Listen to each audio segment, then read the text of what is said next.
Abacus class হয় math পড়ানোর জন্য ওই টাইপের কিছু ইন্টারঅ্যাক্টিভ যদি কার্যকর ইন্টারেস্টেড থাকে we can approach and implement it যে কোনো সময় যে কোনো জিনিস যেটা হবে নেক্সট টার্গেট আমাদের অ্যাবাকাস ক্লাস ওই টাইপের কিছু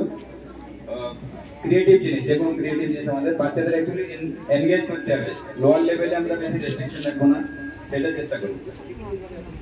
এর ব্যাপারটা একদম ক্লিয়ার কাট স্ট্রিক্টলি ফলো করছি 7:30 থেকে 11:30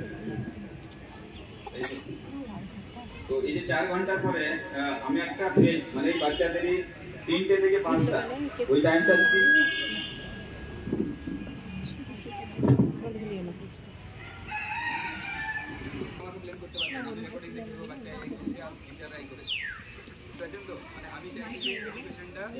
একদম ট্রান্সপারেন্ট হোক আপনি আমাদের মাস্টাররা কি পড়াচ্ছে আর আপনাদের বাচ্চা কি করছে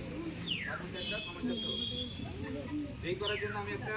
নতুন একদম ইনোভেটিভ টাইপে নলেজ ক্যাফে করে একটা কোচিং ইনস্টিটিউট খুলছি আপনি আমাদের যারা এই স্টাফগুলো আছে যেমন ধরুন ম্যাথ সায়েন্স পড়াবো আমি আর আমাদের গেস্ট টিচার এই টাইপের কিছু যদি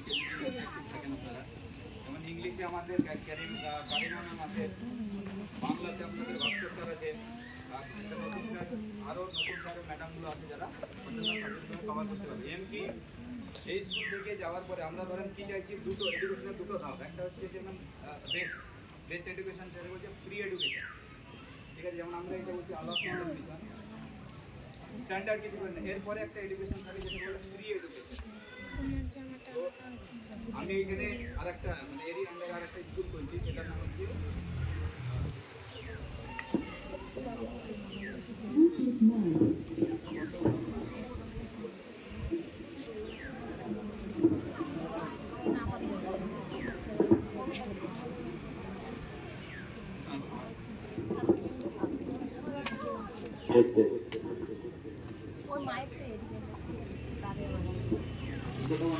সহযোগিতা দ্বারা হলে হবে নাম রেখেছি আমি ধরেন ব্লুমিং মাইন্ড প্রি স্কুল এর টার্গেট হবে এর আন্ডারে কি কি থাকবে যারা আপ টু ফার্স্ট পর্যন্ত ফার্স্ট এডুকেশন যেটা আছে তো ফার্স্ট এডুকেশন মানে কি যে ন্যাশনাল এডুকেশন পলিসিতে কি বলছে মানে before first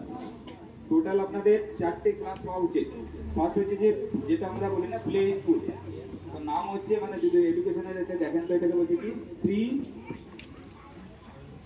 pre nursery school যাওয়া মেলাতে তাদেরকে এনগেজ করা মানে আমাদের একটু যে জিনিসটা আমরা করবো আমরা ইমপ্লিমেন্ট করছি সেগুলো টাইম লাগে তাহলে প্রি নার্সারি যে এটা হবে সেটা হবে বিলো 3 ইয়ার্স তারপরে নার্সারি সেম এজ গ্রুপে আসছে 3 to 4 এর মধ্যে আসবে আর তারপরে এলকেজি আর ইউকেজি আমরা কেজি বলছি তো কিন্তু ন্যাশনাল এডুকেশন পলিসিতে বলছে অনলি কেজি না একটা হচ্ছে লোয়ার কেজি আর একটা হচ্ছে আপার কেজি তার মানে আলটিমেটলি স্যারের সঙ্গে ডিসকাস করছিলাম এটা যে ফার্স্টে আগে 6 তাহলে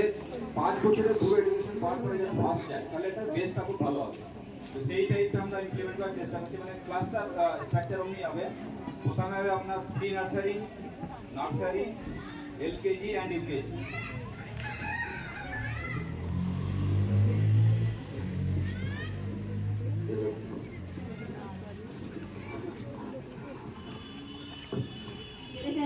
আমাদের বলা হয় যে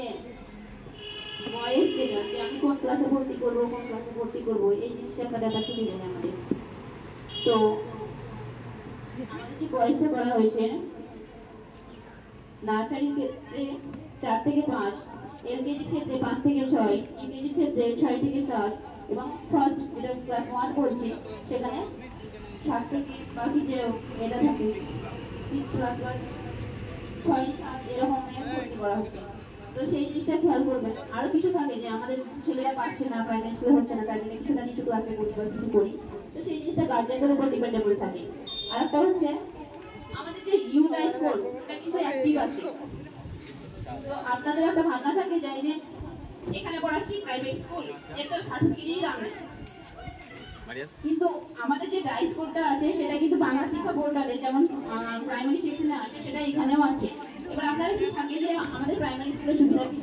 থাকে সেই জিনিসটা নিয়ে আপনারা দেখেন যে দেখেন আমি যেটা বলতে চাইছি কি বলতো কেউ কেউ থাকে যে প্রাইমারি স্কুল আমি দুটো স্কুল ভিজিট করেছি পার্সোনালি একটা হচ্ছে যে খিচুড়ি খাওয়ার জন্য যাচ্ছে মানে খিচুড়ি পাবে বলে এবার আমার কথা হচ্ছে যারা চাইছেন যে খিচুড়িটা আমরা পাবো তারা ওইখানে নাম করেন, যাদের দরকার নেই ওখানে যে সার্টিফিকেট ওখানে পাচ্ছেন সেই সার্টিফিকেট এখান থেকে পাবে। ভাইও সরকারি স্কুল লিভিং অনলাইন জেনারেট হবে, পোর্টালে সেম পোর্টাল সেম ভ্যালু, তার কোনো মানে স্টেট আর না গভর্নমেন্টের, এটা তো গভর্নমেন্ট আন্ডারে ইউটাইজ কোড নিয়েছি মানে এটা স্টেট গভর্নমেন্ট ইউটাইজ কোড তবেই দেয় যে পারমিশন পাওয়ার পরে। এইটা আপনারা লক্ষ্য রাখবেন যাদের ওইসব জিনিসের দরকার নাই, প্রাইমারি ওই খিটিফিটি যার জন্য আমি রিকোয়েস্ট করবো সেই গার্জেনগুলোকে, যারা আমি অনেক ফ্যামিলি থাকবো যারা এসব জিনিসে এনগেজ করতে চাইছে না, ওদের ওখানে যাওয়ার দরকারই নাই। এখানে আপনার সেম সার্টিফিকেট অনলাইন সব কিছু জেনারেট হবে, রেজাল্ট থেকে আরম্ভ করে সব কিছু এখান থেকে পাবেন, যেমন আমাদের স্কুলে হয় এখানে পাবেন।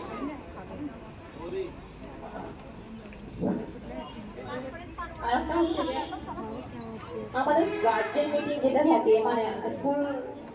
চলার ক্ষেত্রে গার্জেন মনিটরিং যেটা থাকছে, যে আমি প্রত্যেক গার্জেনকে অনুরোধ করব ক্লাসের ভিতরে না গিয়ে বাইরে যেখানে আমাদের স্টাফ থাকবে সেখানে আগে দেখা করবেন, দেন অফিসে দেখা করবেন, তারপরে আমরা বলে দেবো যে ওখানে দেখা করতে হবে না, কোনো কিছু করে আপনাদের প্রয়োজন থাকবে সেগুলো নিয়ে আমরা ইমপ্লিমেন্ট করার চেষ্টা করব। তো এইটাতে অলরেডি কিছু কিছু গার্জিয়ান আছে, যেমন আপনি দেখবেন যে আমি আর ঢুকতে দেবো না বলেছি, অনেক গার্জিয়ান আছে এর মধ্যে যে আমি বলেছি যে এখন কি ইমপ্লিমেন্ট করেছি জিনিসটা বুঝিয়ে, এই গেট দিয়ে কোনো এন্ট্রি হবে না, বুঝতে পারছেন? যে আমাদের স্কুলে দুটো গেট আছে, যেটা টুয়ার্ডস আওয়ার হোম মানে আমাদের বাড়ির দিকে ভেতরের দিকে যেটা আছে সেই গেটটা স্কুল চলাকালীন কমপ্লিট ক্লোজ করা মানে লক করে দিয়েছে আমি। আর কন্ট্রোলিং হবে আউটার গেটে একজন বসে থাকবে, আর কারো যদি ফিজ এইসব রিগার্ডিং অফিসে যাওয়ার দরকার আছে অফিসে ঢুকবে।